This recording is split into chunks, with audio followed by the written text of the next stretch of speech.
Buenas tardes, hermanos. Bendiciones a cada uno de ustedes. Nos conectamos nuevamente a través de este medio para llevar a cabo nuestro estudio bíblico en Segunda de Pedro, capítulo 1, y continuamos en el versículo 8. Y antes de empezar, hacemos una oración para presentarnos delante del Señor. Oremos.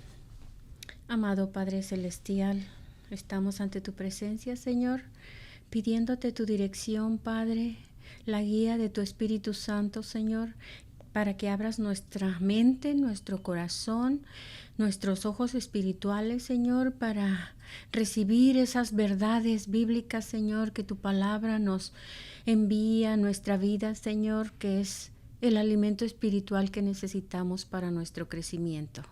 Gracias te damos por tan grande bendición, Señor, y nos dedicamos a compartir, a meditar en tu palabra, Señor, y a hacer de esas promesas parte de nuestra vida. Gracias te damos en el nombre de Jesús. Amén y amén.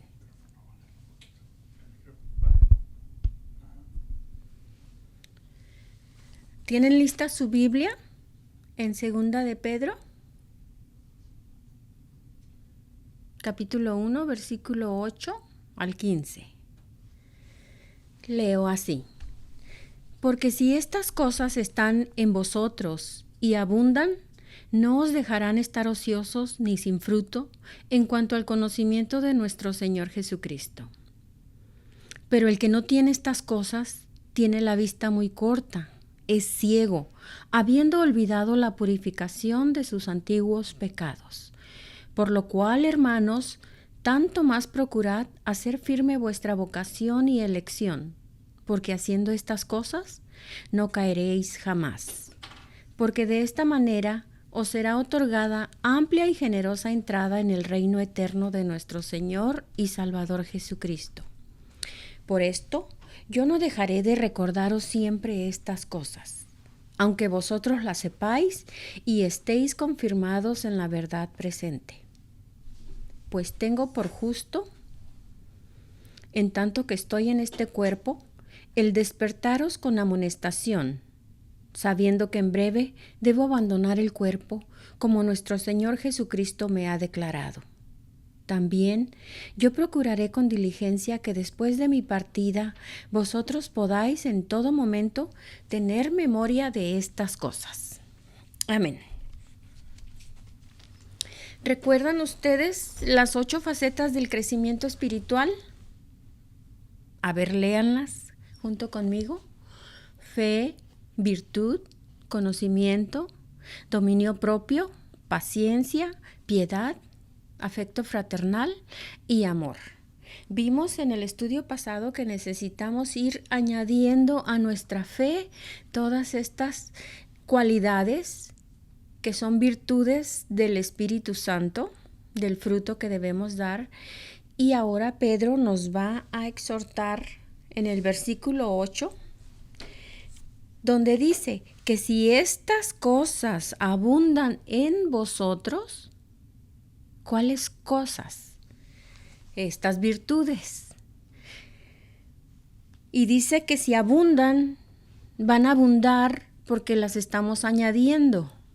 Pero las añadimos con la ayuda del Espíritu Santo y porque ponemos diligencia en añadirlas a nuestra fe, a nuestra vida, a nuestro conocimiento. Esa abundancia viene de tener una intimidad con Dios.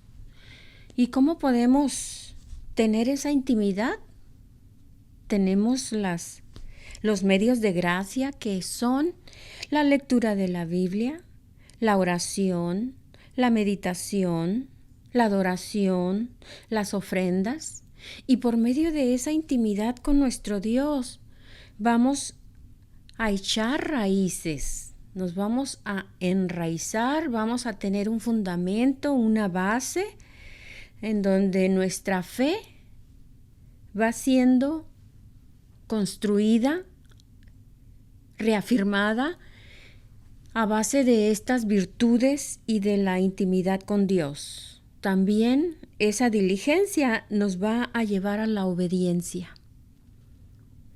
Entonces, otra vez leo que dice Pedro, si estas cosas están en vosotros y abundan, o sea, estas virtudes abundan por medio de la intimidad con Dios, dice que no nos van a dejar estar ociosos ni sin fruto.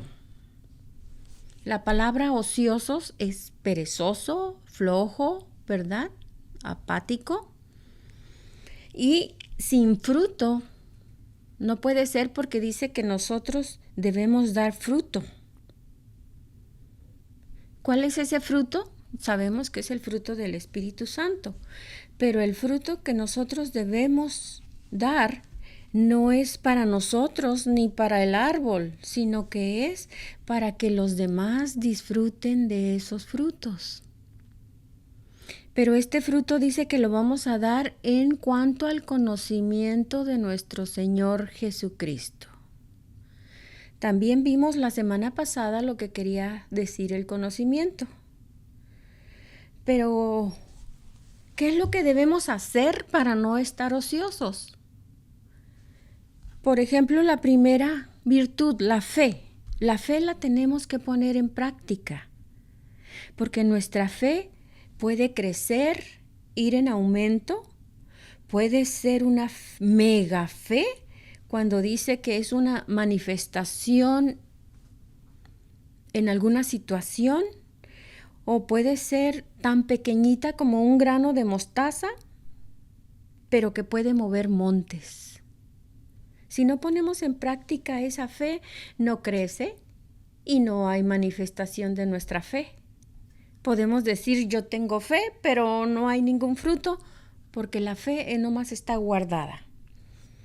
En cuanto a la virtud, dice que debemos hacer buenas obras. ¿Cuáles son esas buenas obras? Ya lo hemos estudiado también. En Efesios dice que Dios las preparó de antemano para que anduviésemos en ellas. Esas buenas obras son parte de nuestro testimonio. También ese testimonio lo debemos guardar, cuidar, porque nos identifica como creyentes.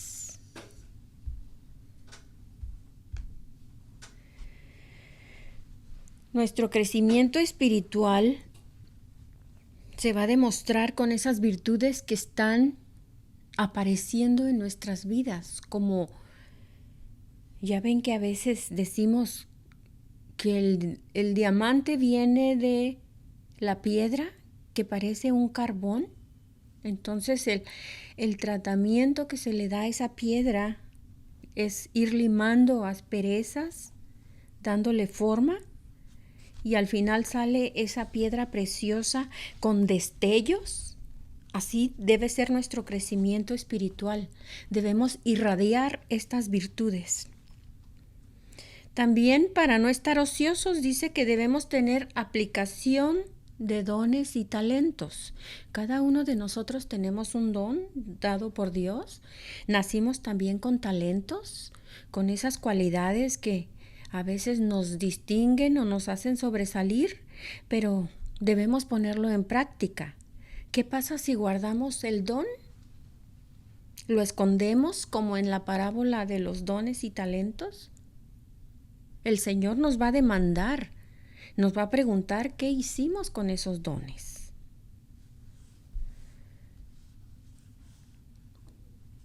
El afecto fraternal, el amor, la piedad, la paciencia, son fruto del Espíritu Santo. También ese fruto del Espíritu Santo se ve en nuestra vida y en lo que hacemos. Porque los dones y los talentos que tenemos los podemos hacer en nuestra carne y decir, bueno, yo puedo realizar ese ministerio, puedo desarrollarlo, pero si no está el fruto del Espíritu Santo, que es la paciencia, la piedad, el afecto fraternal, el amor, podemos lastimar a nuestros hermanos, a nuestro equipo de trabajo, porque estamos en la carne y no estamos usando ese fruto del Espíritu Santo. O sea que si no están esas virtudes, el fruto del Espíritu no se ve y no aparece. También nuestras ofrendas de excelencia a Dios son parte de nuestro fruto. Esas ofrendas de labios, de alabanza, de adoración, de trabajo, de desarrollo del ministerio, deben ser con excelencia para Dios. Entonces tenemos que, si tenemos estas cosas, abundan en nosotros, no estamos ociosos y estamos dando fruto, quiere decir que estamos llegando a una madurez espiritual, a la imagen del varón perfecto, que es la imagen de Jesucristo, y nos va a dar una seguridad. Un creyente maduro tiene conocimiento del Señor Jesucristo. En cuanto a la fe, dice que sin fe es imposible agradar a Dios. Y dice que nuestra justicia debe ser mayor que la de los escribas y fariseos. Y recuerdan ustedes que ellos memorizaban las escrituras. Iban a la sinagoga y estudiaban las escrituras. Ayunaban, ofrendaban, ayudaban al prójimo. Pero todo eso lo hacían con su justicia propia. La justicia nuestra ahora es la justicia de Cristo en nuestras vidas. Por eso dice que debe de ser mayor que la de los escribas y los fariseos. También en nuestro conocimiento del Señor Jesucristo dice que debemos hacer la voluntad de Dios, que es agradable y perfecta. Entonces Dios podrá obrar a través de nosotros, seremos de bendición a los creyentes y vamos a reflejar el carácter cristiano, esa identidad de la cual nos habla Pedro desde su primera carta y que el pastor nos dio en los estudios que él llevó a cabo. Nuestro carácter cristiano nos va a dar autoridad en el ministerio, en diferentes direcciones, con equilibrio, y va a ser esa luz que alumbra, dice, delante de los hombres. Así alumbre vuestra luz delante de los hombres. Nuestro carácter cristiano también refleja esa puntualidad, ese cumplimiento de funciones. En realidad es nuestro estilo de vida. Aquí Pedro nos está diciendo,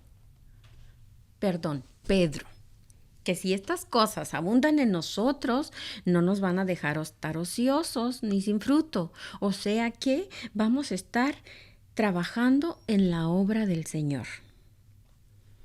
Y luego dice el versículo 9, pero el que no tiene estas cosas, ¿quién será?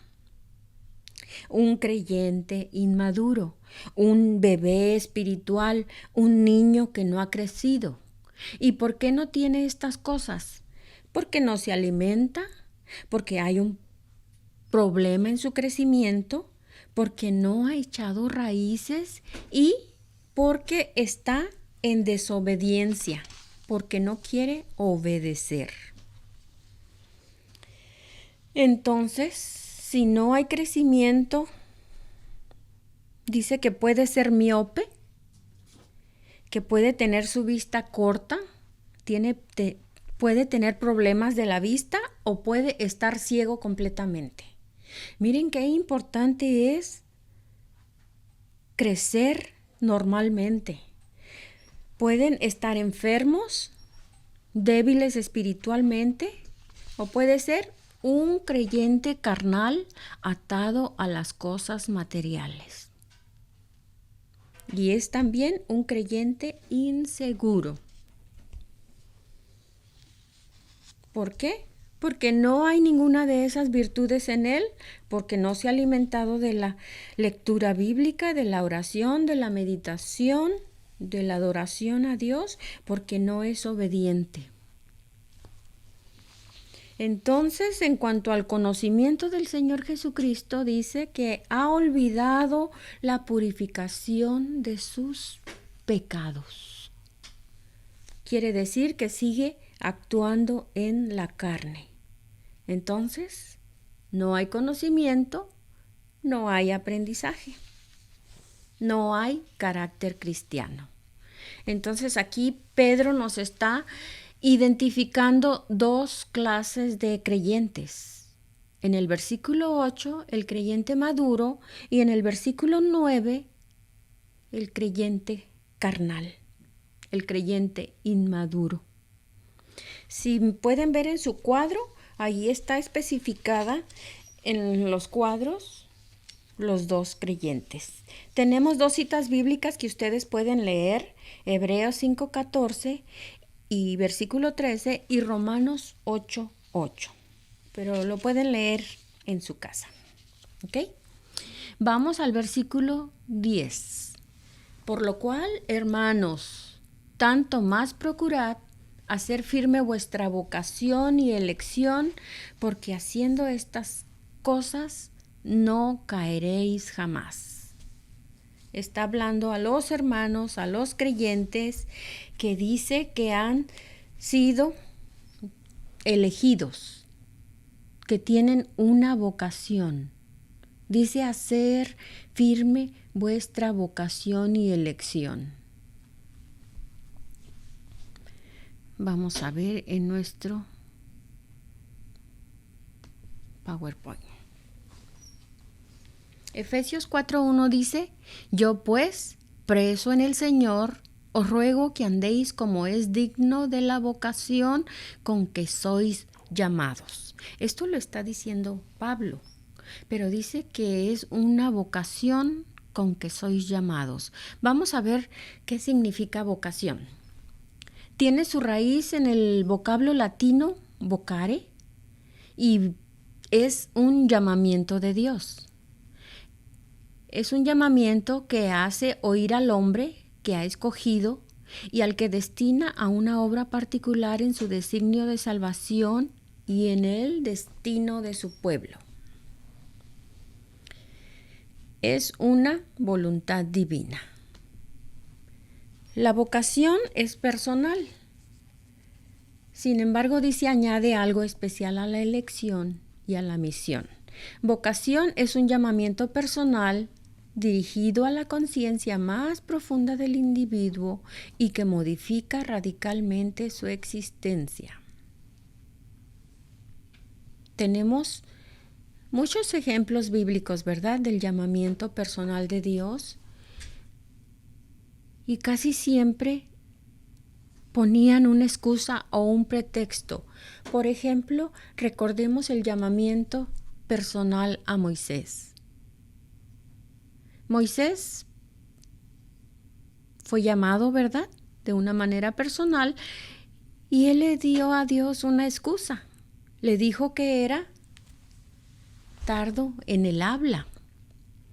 Cuando Moisés había sido criado en el palacio del rey, dice que en toda sabiduría y conocimiento de los egipcios, y aún Esteban lo califica como poderoso en palabras. Pero cuando tenemos ese llamamiento, siempre queremos decir, manda a otro mejor que yo. Pero el Señor nos está escogiendo por algo, ¿verdad? La vocación también dice que es el medio de que se sirve Dios para agrupar en torno suyo a los 12. Él escogió a 12 discípulos, pero también nos escogió a nosotros. Toda su predicación, dice, tiene algo que comparte una vocación, un llamamiento a seguirle en una vida nueva cuyo secreto él posee. Dice, si alguno quiere venir en pos de mí, hay una condición: tome su cruz y sígame. También tenemos en Mateo 22, versículos 1 al 4, dice que hay muchos llamados, pero pocos elegidos. Se debe a que la invitación al reino es un llamamiento personal, pero al que muchos permanecen sordos o lo rechazan. La iglesia naciente que estaba en esta época, inmediatamente se dio cuenta que la condición cristiana la tomó como una vocación, como un estilo de vida. Tenemos que la vida cristiana es una vocación. Vamos a ver si quedó claro lo que es vocación. El término vocación, utilizado en contexto religioso o secular, tiene su raíz en la palabra latina vocatio, que significa llamado, convocatoria o invitación. El término griego enklesis, relacionado con nuestra palabra eclesía, que es iglesia, relacionado a eclesiástico o clérigo, quiere decir que la iglesia está compuesta por los llamados. Eclesía quiere decir llamados de afuera. Entonces, nuestra vocación cristiana en la iglesia es que somos llamados por Dios. Y esto es lo que la iglesia siempre ha atestiguado, que somos llamados por Dios. Entonces, definimos bien lo que es vocación.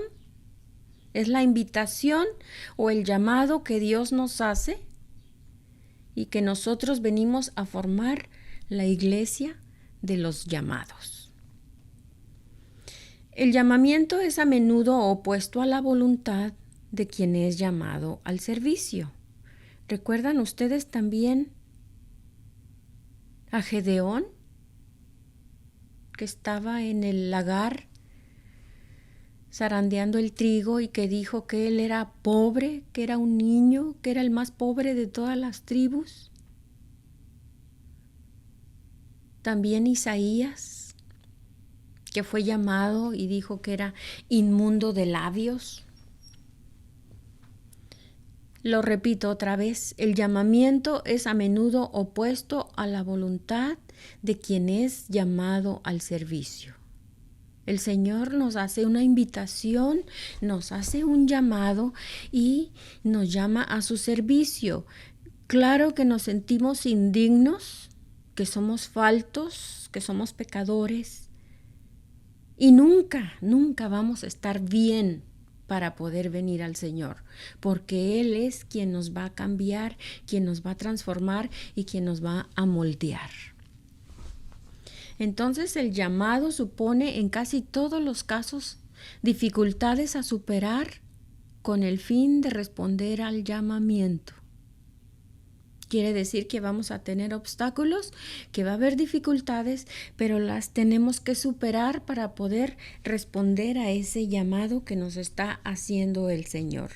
Quiere decir que no va a ser fácil porque dice que hay que negarnos a nosotros mismos, que hay que tomar su cruz y seguirlo. Ese es la vocación y el llamado, y dice que lo tenemos que hacer firme en nosotros. Vamos a ver algunos versículos que hablan acerca de esa vocación y de ese llamado. Primera de Corintios 1:26 dice: porque mirad, hermanos, vuestra vocación, que no sois muchos sabios según la carne, ni muchos poderosos, ni muchos nobles. Efesios 4:1 dice: yo pues, preso en el Señor, os ruego que andéis como es digno de la vocación con que sois llamados. Andéis como es digno quiere decir que debe tener peso. Si fuera puesto en una balanza, de un lado está el llamado del Señor y nosotros del otro lado, y dice que debemos dar ese peso equilibrado. Debemos andar como es digno de la vocación con que sois llamados. Efesios 4:4 dice, hay un cuerpo y un espíritu, como también sois llamados en una misma esperanza de vuestra vocación. Segunda de Timoteo 1:9 dice que nos salvó y llamó con llamamiento santo, no por obras, sino según el propósito suyo y la gracia que nos fue dada en Cristo Jesús antes de los tiempos de los siglos. Esta invitación, este llamamiento es santo.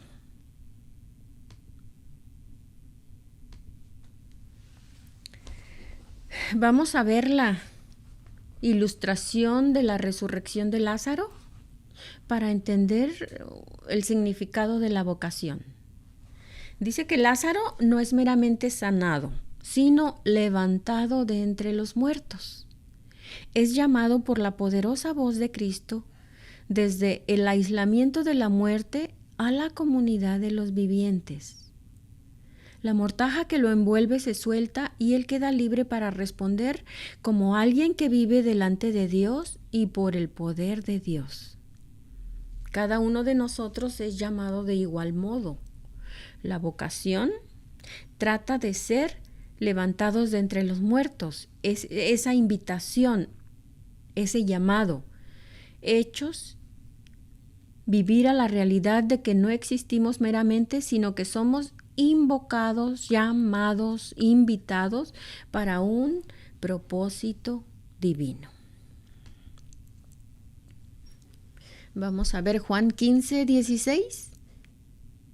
Jesús dice, no me han elegido ustedes a mí, sino que yo los he elegido a ustedes y los he destinado para que vayan y den fruto y que su fruto permanezca.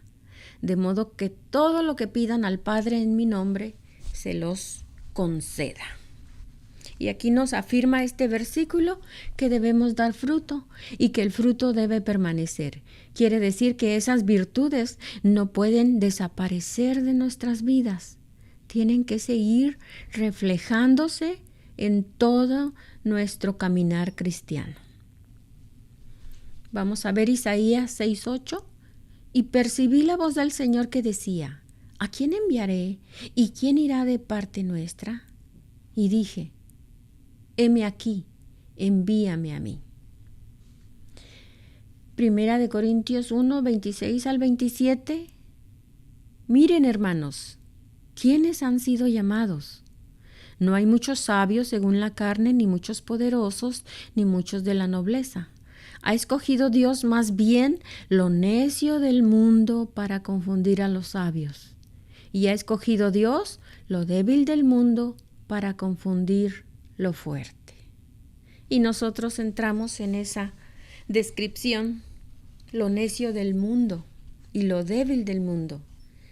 Y ahora en el Señor dice que somos fuertes, somos ricos y somos sabios, mediante el conocimiento de nuestro Señor Jesucristo.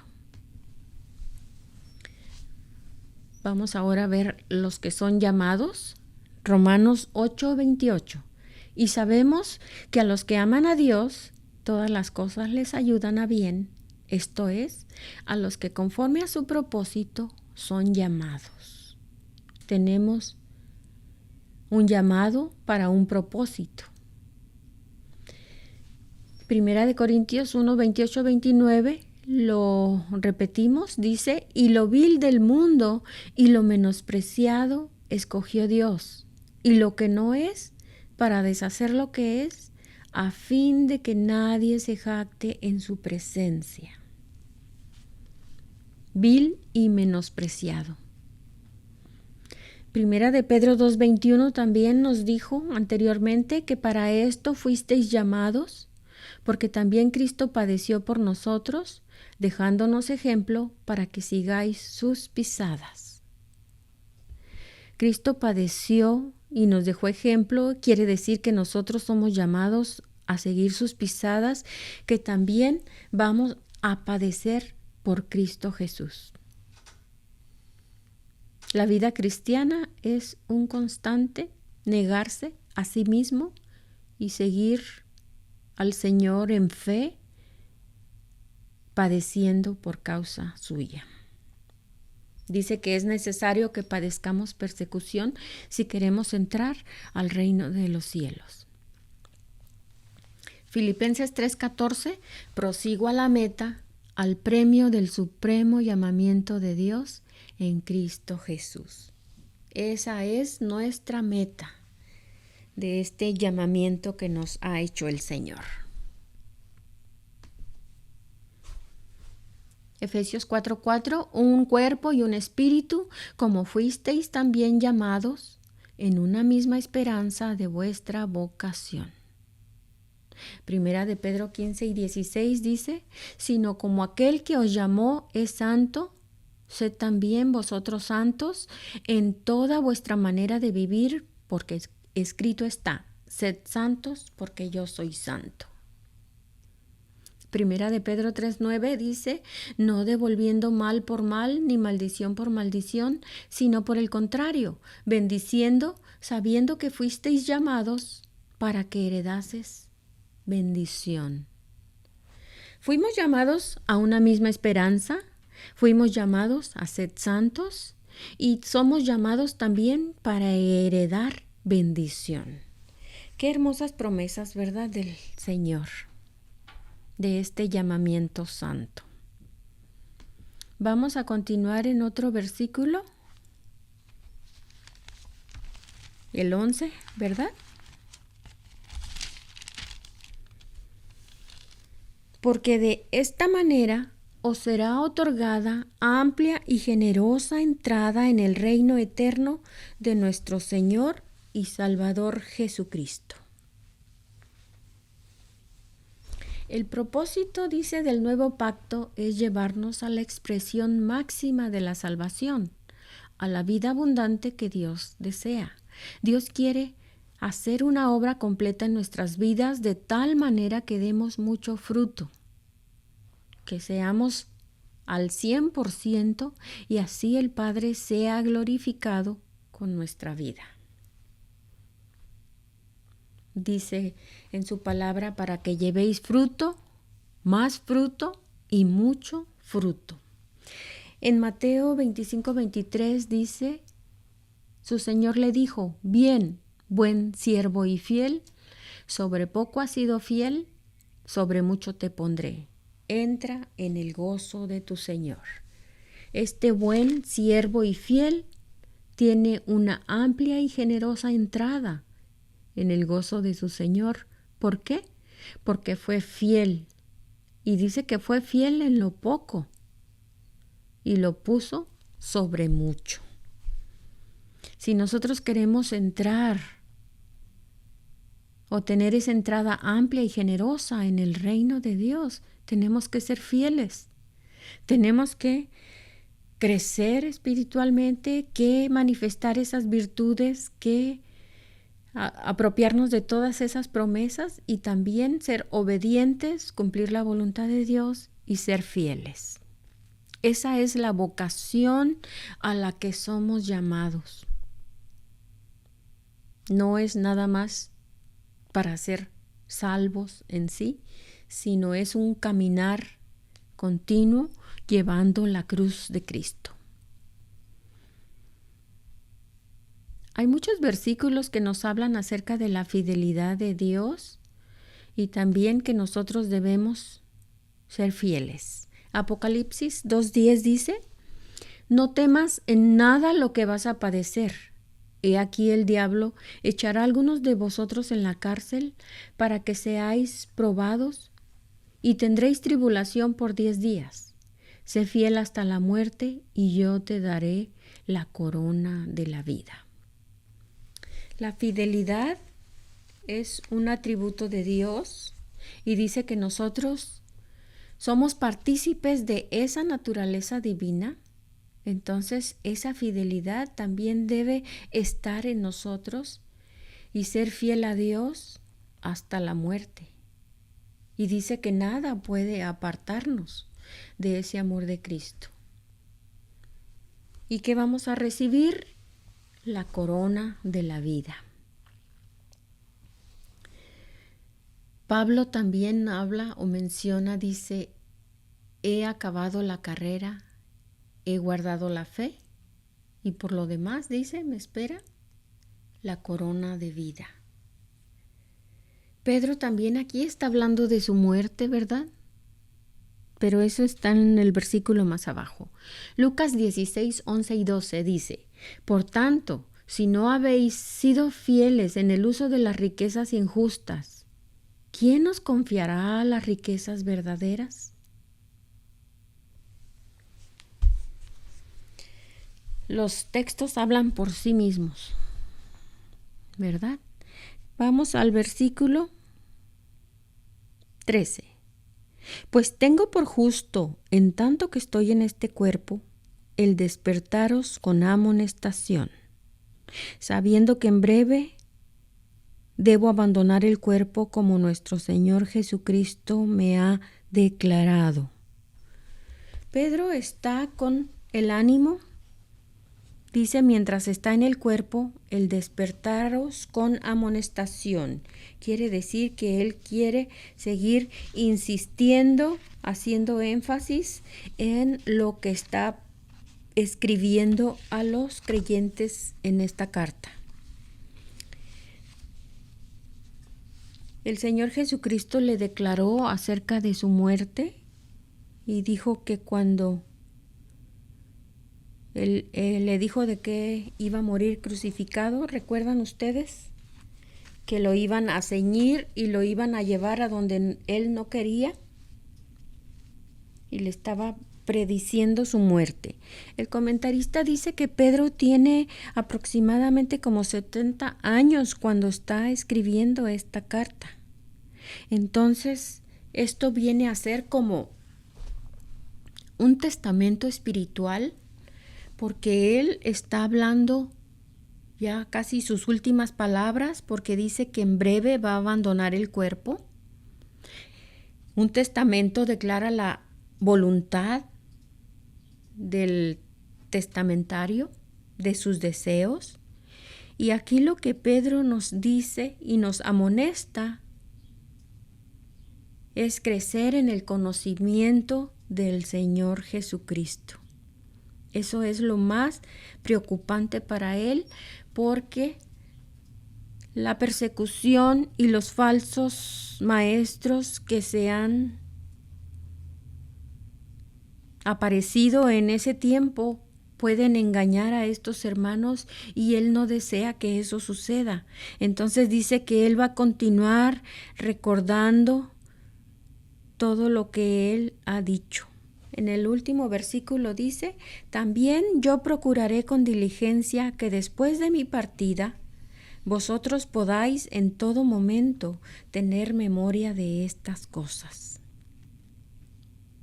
Cuando alguien muere, siempre nos acordamos, ¿verdad?, de lo que decía, de lo que comentaba, de cómo se portaba en ciertas situaciones.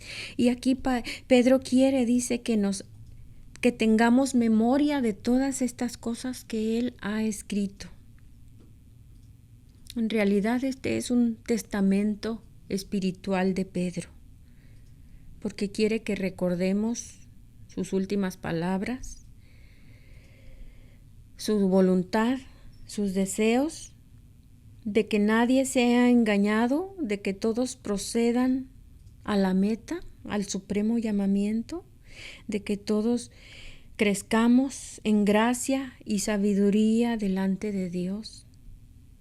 Y lo va a seguir recordando aún después de muerto. Qué hermosa carta de Pedro, ¿verdad?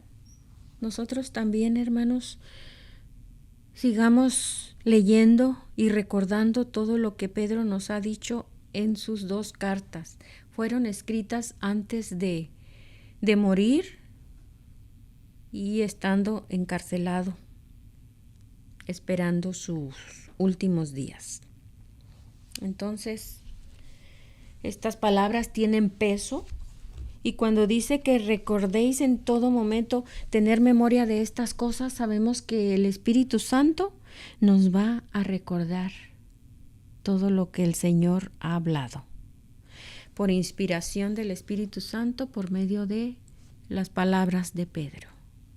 Llevemos esto en nuestro corazón, hermanos, y lo guardemos como un testamento.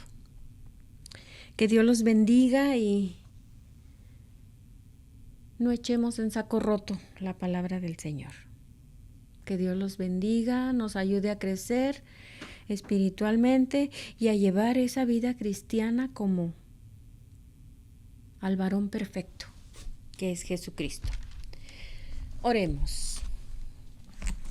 Padre Santo, te damos gracias por tu palabra bendita, Señor.